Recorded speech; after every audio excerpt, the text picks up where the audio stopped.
Perang Dunia II, perang paling merusak yang pernah terjadi di dunia, sudah hampir berakhir pada tahun 1945.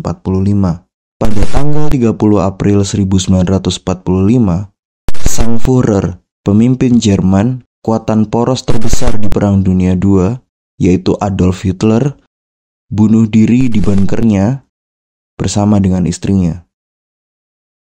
Pendaratan sekutu di pantai Normandia pada Juni 1944 dan masuknya tentara merah Rusia dari timur membuat Berlin dikepung dari dua sisi. Hitler tidak melihat adanya solusi dan harga dirinya yang terlalu tinggi untuk ditangkap dan menjadi tahanan perang membuat dia akhirnya memilih untuk bunuh diri. Namun perang secara resmi berakhir di Eropa pada tanggal 8 Mei 1945. Setelah sekutu mengumumkan bahwa Jerman menyerah dan memberikan seluruh tentaranya kepada sekutu. Hari besar ini disebut VE Day, dan seluruh Eropa yang telah lelah berperang merayakannya dengan sukacita. Presiden Amerika Harry S. Truman mengatakan kepada sekutu bahwa kita harus bekerja untuk menyelesaikan perang. Dia mengatakannya karena masih tersisa front Pasifik dengan Jepang sebagai antagonis utama yang masih teguh untuk melanjutkan peperangan meskipun tanpa Jerman. Bukan tanpa alasan, Presiden Truman mengatakan kalimat yang terdengar pesimis tersebut. Pertempuran Iwo Jima dan Okinawa adalah buktinya. Meskipun angin kemenangan bertiup kencang ke arah Amerika Serikat dan sekutu, namun Jepang tidak peduli. Mereka tidak menunjukkan tanda akan menyerahkan diri, dan memang selama Perang Dunia Kedua berkecamuk, tidak ada satupun unit militer Jepang yang menyerahkan diri. 22 Juni 1945, Okinawa jatuh ke tangan Amerika Serikat. Amerika bersiap untuk masuk ke pulau-pulau utama Jepang. Tetapi sebelum invasi paling merusak dalam sejarah itu sempat terjadi, Amerika Serikat mengambil keputusan besar yang membuat perang berakhir lebih cepat. Beberapa bulan sebelumnya, yaitu di April 1945, Amerika mengadakan rapat dengan membuat sebuah tim bernama Komite Target untuk menentukan target spesifik untuk kota yang akan dijatuhi bom atom jika Jepang menolak untuk menyerah. Pada 28 Mei, Komite Target mendaftarkan 5 target kota tersebut. Pertama, kota Kokura, tempat pabrik terbesar di Jepang. Kedua, Hiroshima, kota tempat pelabuhan keberangkatan dan pusat industri sekaligus markas besar militer Jepang. 3. Kota Yokohama, kota tempat pembuatan pesawat terbang, peralatan mesin, peralatan listrik, dan kilang minyak. Keempat, kota Niigata, pelabuhan dengan pabrik industri baja dan kilang minyak. Kelima adalah Kyoto, ibu kota lama sekaligus pusat industri besar di Jepang. Henry L. Stimson, Menteri Pertahanan Amerika Serikat yang menyelamatkan Kyoto dari kerusakan besar.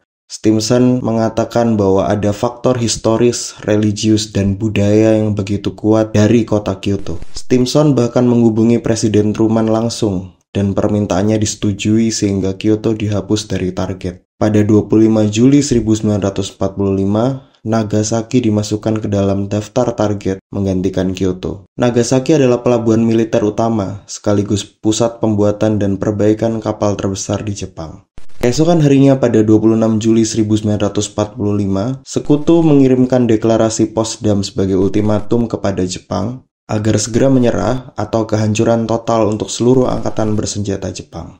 2 hari kemudian, surat kabar Jepang menyatakan bahwa deklarasi tersebut ditolak oleh pemerintah Jepang. Tidak adanya tanda bahwa Jepang akan menyerahkan diri, akhirnya memaksa Amerika untuk menjatuhkan bom pertama di kota Hiroshima pada 6 Agustus 1945. Bom bernama Little Boy ini meledak pada pukul 8.15 pagi waktu Hiroshima, dan dampak ledakannya memiliki radius 1,6 km dan membuat kebakaran sampai 11 km.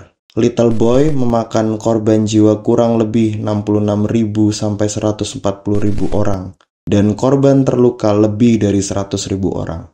Namun Jepang tidak menyerah, sehingga Amerika memutuskan untuk menjatuhkan bom atom kedua. 9 Agustus 1945, bom atom bernama Fat Man dijatuhkan di Nagasaki. Pada awalnya target untuk Fat Man adalah kota Kokura dan Nagasaki menjadi opsi sekunder. Karena pompa pemindahan bahan bakar yang tidak berfungsi, akhirnya misi tetap berlanjut. Namun pesawat Enola Gay yang mengangkut Fat Man mengubah target ke Nagasaki. Pada pukul 11:01 waktu setempat, Fat Man dijatuhkan di atas Nagasaki. 2 bom atom itu membuat pemerintah Jepang semakin terpojok. 1 bom untuk menghancurkan 1 kota bukanlah senjata yang bisa dilawan. Apalagi Uni Soviet juga mendeklarasikan perang kepada Jepang pada 8 Agustus 1945, 2 hari setelah Hiroshima hancur lebur. Pada 10 Agustus, Kaisar Hirohito mengadakan rapat penting untuk membahas penyerahan diri Jepang. 12 Agustus, Kaisar memberitahukan seluruh keluarga kekaisaran bahwa Jepang akan menyerah. Dan akhirnya pada 14 Agustus, Jepang menyerah tanpa syarat kepada sekutu. Perang Dunia II akhirnya berakhir dan seluruh dunia dapat bernafas lega.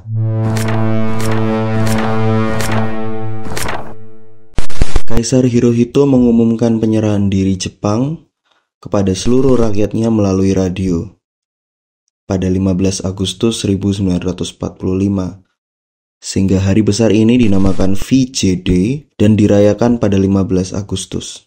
Seluruh dunia, terutama seluruh wilayah jajahan Jepang, juga mendengar kabar ini pada tanggal 15 Agustus yang menandakan bahwa seluruh jajahan Jepang di Asia berada di status quo atau kekosongan kekuasaan. Dan inilah kesempatan yang diambil oleh satu wilayah yang dikenal oleh dunia sebagai Hindia Belanda.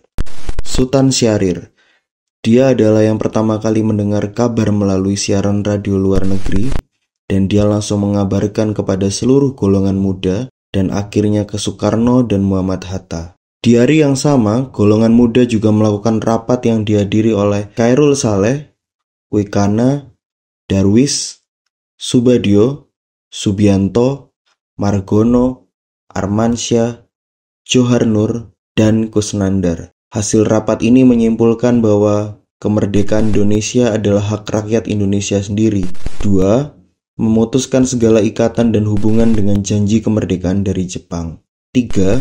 Mengharapkan diadakannya perundingan dengan Insinyur Soekarno dan Muhammad Hatta.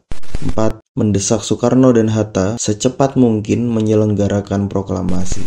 Setelah rapat ini, golongan muda mengutus Wikana dan Darwis untuk membujuk Soekarno dan Hatta. Namun keduanya tetap teguh untuk menegaskan bahwa segala keputusan tentang kemerdekaan akan menunggu sidang panitia persiapan kemerdekaan Indonesia. Wikana dan Darwis pun kembali ke golongan muda.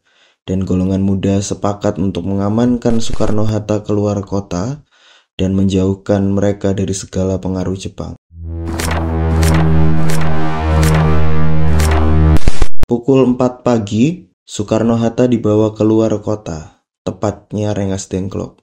Ahmad Subarjo yang merupakan golongan tua menyusul ke Rengas Dengklok setelah diberitahu oleh Yusuf Kunto. Golongan muda berjanji akan membebaskan Soekarno-Hatta dengan syarat proklamasi harus diadakan 16 Agustus pagi. Namun dengan mediasi dari Ahmad Subarjo, golongan tua menjanjikan proklamasi akan diadakan pada 17 Agustus 1945. Dengan janji tersebut, golongan muda melepaskan keduanya. Namun mereka sampai di Jakarta terlalu malam. Subarjo meminta izin kepada Laksamana Muda Maeda untuk memakai rumahnya sebagai lokasi rapat persiapan kemerdekaan. Rumah Maeda menjadi tempat rapat darurat yang dihadiri lebih dari 40 orang. Ada anggota PPKI, wartawan, dan beberapa orang kepercayaan Maeda. Namun, ruangan yang paling sibuk di rumah itu adalah ruang makan. Ruangan tempat merumuskan naskah proklamasi yang akan dibacakan esok harinya. Sukarni, Sudiro, dan BM Dia mewakili golongan muda untuk menunggu di luar ruang makan. Sedang di dalam ruang makan ada Soekarno, Muhammad Hatta, dan Ahmad Subarjo yang merumuskan proklamasi di secari kertas. Setelah perumusan selesai, Soekarno meminta Sayuti Melik untuk mengetik teks tersebut.